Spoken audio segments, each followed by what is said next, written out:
Hey, Camilo. Hi, Lee. Good to see you. Good to see you. It seems as if when I read the news these days, I hear about immigrant and border issues all around the world, not just in the United States, Central America, South America, but in Asia and in Africa.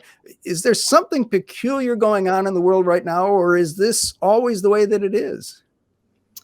I think that there is a longer historical arc. And of course, U.S. Immigration has a history that goes all the way back to the founding of the country.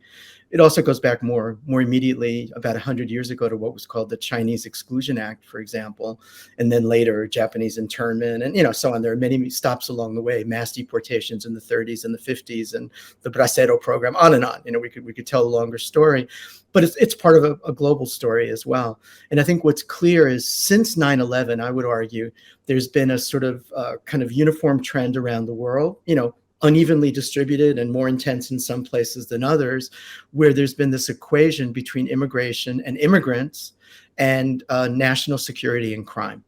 And there's been this sort of conflation. There's been this assumption that immigrants are inherently dangerous and inherently a threat. And of course, this has taken, an ideological and political form. Of course, much of the Trump campaign and presidency was built on this foundation. But this has also been reflected throughout the world in political movements that have been very successful, as Trump was, at least briefly, and hopefully not again, in countries like Sweden, in Italy, in Denmark in the last few days, in Israel. There are many examples, sadly. And also in countries like Brazil, fortunately there's been kind of a pushback, and we'll see what develops. But even in Mexico, there's been a lot of anti-immigrant sentiment in a country that is essentially an immigrant nation.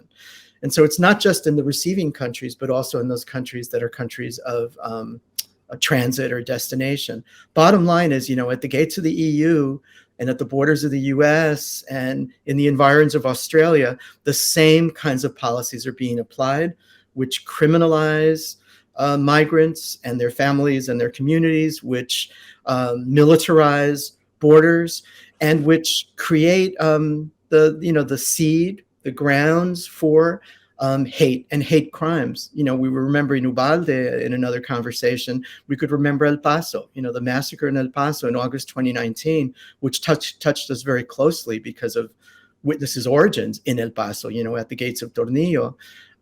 That was a massacre that many of us would argue was instigated by rhetoric all the way from the White House and U.S. policy through family separation. It happened in the wake of family separation and of Tornillo. So this is not theoretical. Thanks, Camilo. Thank you, Lee.